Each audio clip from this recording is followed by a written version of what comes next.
Bonjour à toutes et à tous, je m'appelle Romain Géraud, je travaille en tant qu'intervenant en réduction des risques, je suis spécialisé dans l'usage sexualisé des drogues et le numérique et je suis au bus 3132. Aujourd'hui je vous propose de faire un petit tour d'horizon sur le chemsex et son rapport avec d'autres formes d'usage sexualisé des drogues que j'abrégerai souvent pendant cette présentation par USD. On va essayer de creuser ensemble les similitudes, les différences et surtout les enjeux de ces pratiques. Pour commencer, il faut savoir que le chemsex, c'est quand même un sujet dont on parle de plus en plus, mais qui est aussi souvent mal compris, hein. D'un côté, certains le perçoivent de manière très stricte et d'autres utilisent un peu comme un concept un peu plus large, parfois même s'identifiant sans directement être concernés. Et cette confusion rend parfois difficile l'accès aux soins pour ceux qui en ont le plus besoin. Et l'objectif de cette présentation, c'est d'essayer, de tenter, de clarifier de qu'est-ce que c'est que le chemsex, en quoi il diffère des autres formes d'usage sexualisé des drogues et surtout comment est-ce qu'on peut mieux comprendre ces pratiques pour orienter nos actions de santé publique. Pour ce faire, je vais m'appuyer sur trois publications relativement récentes qui apportent chacune trois perspectives assez uniques et différentes sur le chemsex. Alors il y a le travail de Dorian Sessa, Cis Sex and Chems, qui est un questionnaire, hein, qui apporte une approche très très inclusive et questionne les problématiques dictologiques liées au chemsex. Une étude nationale menée par la Société française de toxicologie analytique qui dresse un état des lieux beaucoup plus chiffré et plus sous l'aspect toxicologique du phénomène. Et enfin, un rapport politique, celui-là de Mathias Niepce, qui vient de l'INSP, ce qui est autrefois l'ENA, qui nous propose une approche donc politique articulant les dimensions sanitaires, communautaires et sécuritaires. Et en plus de ces études, je vais vous partager mon expérience personnelle, d'abord en tant que chemsexeur, mais aussi que professionnel de la réduction des risques et de la dictologie. L'idée, c'est de combiner ensemble une analyse technique, le vécu des usagers, pour mieux essayer de comprendre ce qui fait le chemsex une pratique particulière et pourquoi ça soulève autant de débats. Alors déjà, on va parler de définition, hein. Pour clarifier quelques définitions, l'usage sexualisé des drogues est un terme très large. Il inclut toutes les consommations de substances psychoactives dans un contexte sexuel, peu importe, hein, que ce soit des substances licites comme l'alcool ou illicites comme le cannabis, la cocaïne, et on parle d'USD lorsque les drogues ont pour but d'altérer, d'intensifier, de prolonger l'expérience sexuelle.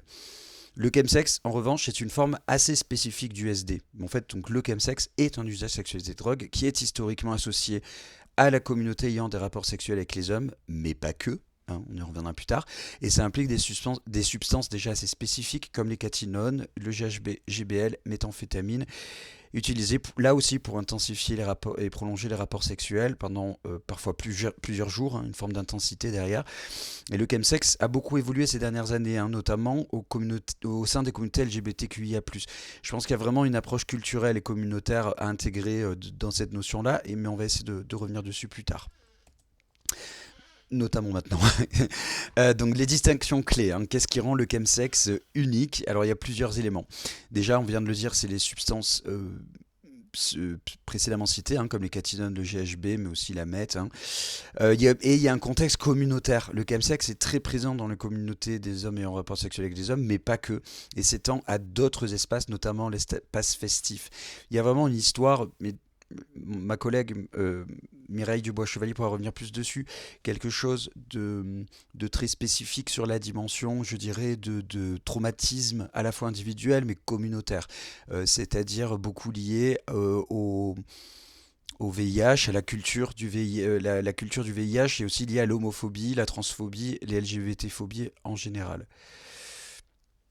Et évidemment, les risques sur la santé, hein, qui sont relativement élevés, que ce soit les surdoses, transmission d'IST et en particulier les troubles psychologiques liés à la santé mentale. Donc, en plus que notamment des risques sanitaires liés à l'injection, ce qu'on appelle le SLAM, hein, qui est une pratique assez courante et qui vraiment est un défi majeur.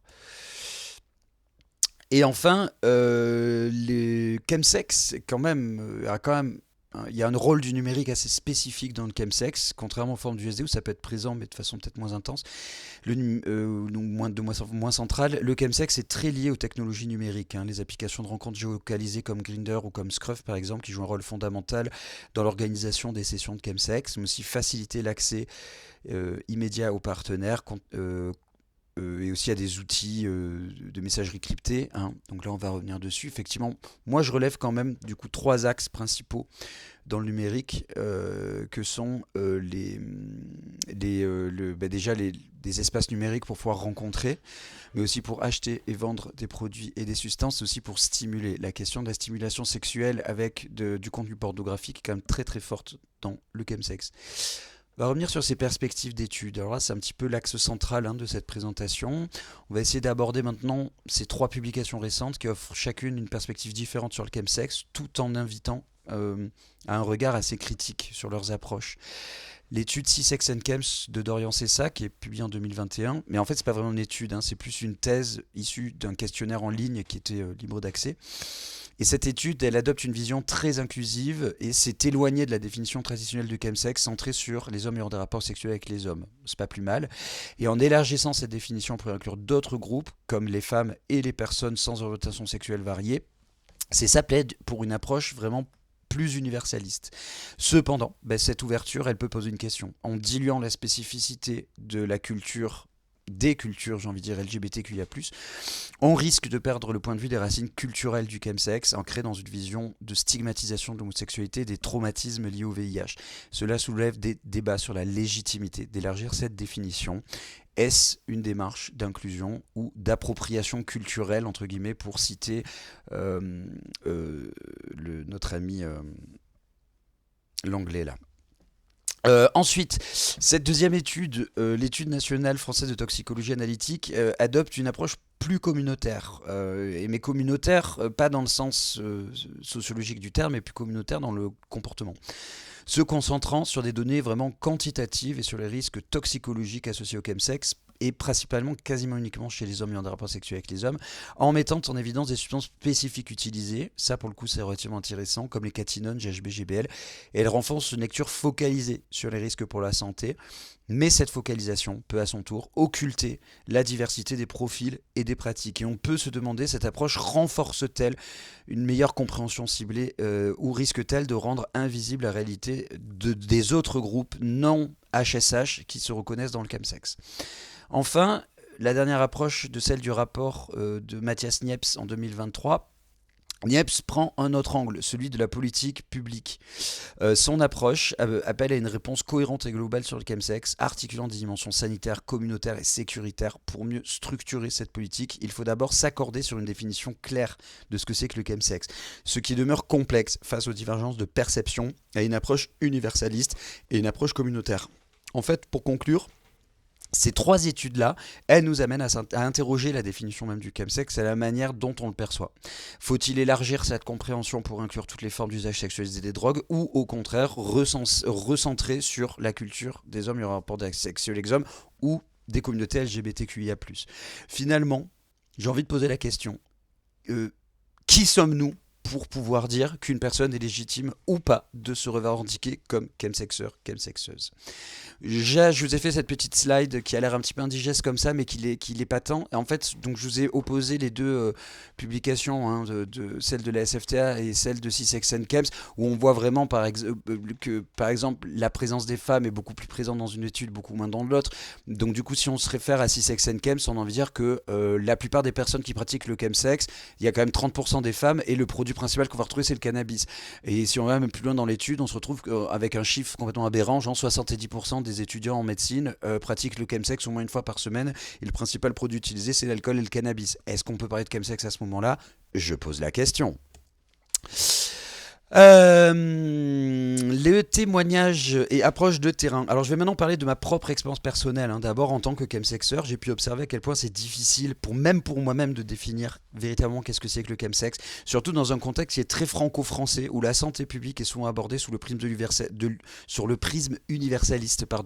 C'est une approche qui a permis de résoudre certains problèmes dans la santé, mais qui trouve véritablement ses limites avec une pratique comme le chemsex qui est très ancrée dans des formes culturelles et des communautés très spécifiques.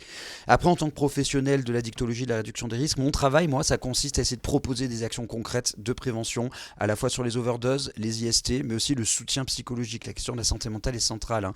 Je crois profondément que l'accompagnement communautaire est un levier clé pour aider les usagers, et cela implique de créer des espaces de parole, de soutenir des associations, d'adapter des actions à la réalité de chacun à travers le maillage territorial. Et nous voyons aussi à travers notre travail de terrain que le chemsex s'étend à d'autres milieux, en particulier le milieu festif. Et cela souligne l'importance de ne pas enfermer cette pratique à une seule catégorie socioculturelle.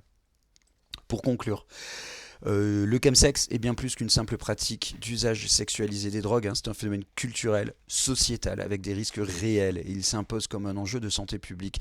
Le but n'est pas de le stigmatiser ou de l'éradiquer, mais de comprendre les spécificités pour mieux accompagner celles et ceux qui le pratiquent. Donc ça, j'ai fait ce diagramme de Venn. Voilà, le chemsex, c'est un mélange entre usage festif des drogues, usage culturel des drogues, usage sexuel des drogues. Je pense que la mise à l'agenda politique est cruciale. Elle permettrait de renforcer les financements pour des groupes de parole, des actions communautaires, développement du maillage territorial et créer des meilleurs outils pour les professionnels de santé et du social. Et il faut aussi rappeler que la santé mentale est un enjeu majeur, je le répète encore une fois, agir sur cet aspect peut avoir un impact significatif sur la qualité de vie, du bien-être des usagers. Je voudrais faire cette dernière slide sur la question du consentement et de la soumission chimique. Le chemsex peut parfois altérer la perception du consentement, notamment lors de géoles où l'effet du GHB peut entraîner une perte de conscience. Selon une étude récente, 7,7% des participants du chemsex ont vécu des rapports sexuels sans consentement, et c'est un chiffre qui doit vraiment nous alerter. Voilà, et je pense que tout est dit dans cette slide. Voilà, je vous ai fait une petite bibliographie que vous pourrez retrouver dans le PDF qu'on pourra vous faire passer. Voilà, je vous remercie pour votre attention et je laisse la parole à Mireille Dubois-Chevalier. Merci beaucoup.